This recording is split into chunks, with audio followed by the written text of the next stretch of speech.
Hello everyone, my name is Christy Kirkland and this is my environmental controversy presentation on fracking. For those of you who are unfamiliar with fracking, it is an unconventional and rather aggressive method of withdrawing gases and oils from the shale rock. The shale rock bed is miles below the surface and takes drilling to get through all the layers of earth with high pressure water mixed with toxic chemicals. In this picture, we can get an idea of how deep the drills must go, and unlike a surgeon with cameras, there is no eyes that can guide these engineers with exact precision to get them where they need to be. Just by looking at the depths of the drill and how much it must go to penetrate the shale rock, there's many things that can go wrong. We need oil and gas to power many of our technological advances like heaters, cars, trucks, factories, etc.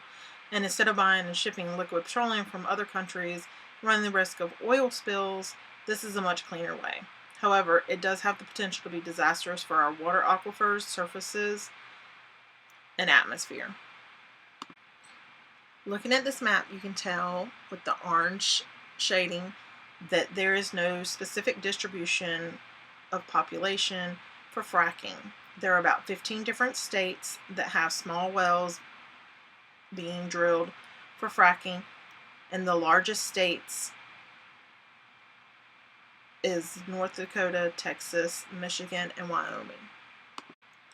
Here's a complete list of all 15 states, and as of 2015, the governor had lifted the ban in North Carolina on fracking, and we made the list of potential fracking sites, along with many other states. Here you can see, compared to the other map a few slides back, the potential fracking sites have definitely increased. There's a lot broader section across the eastern states, down south in Texas, and the Midwest. The causes that created the need for fracking were basic human needs. We need oil and natural gases for fuel, energy, and economy growth. We need cleaner energy that's natural, less messy than transporting oil and petroleum from overseas with potential oil spills. And fracking in our own country gives us a balance of energy, meaning we don't have to solely depend on other countries or regions for resources, and we could sustain our own country.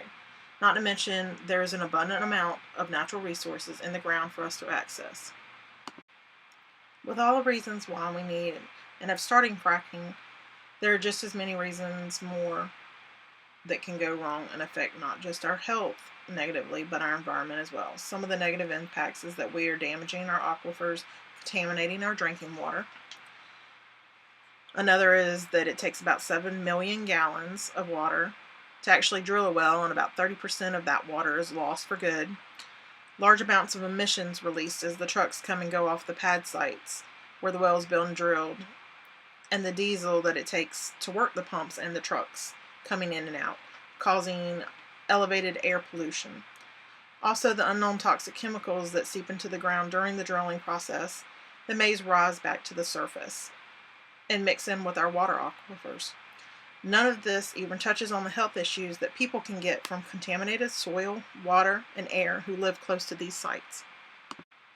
This is another map by Earth Justice that's showing the fracking accidents that have happened so far. Some of them are minimal, some of them have actually led to death.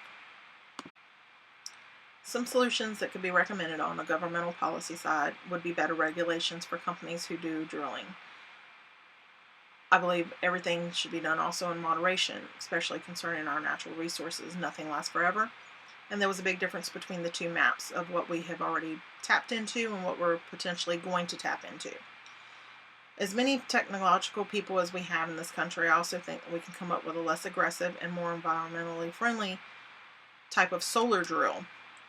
Something that's not hydraulic pressured and mixing toxins in our water. Also, we should have stricter laws and consequences if EPA regulations are not met or followed. On our public health side, we should create agencies who perform studies pertaining to potential public health risks.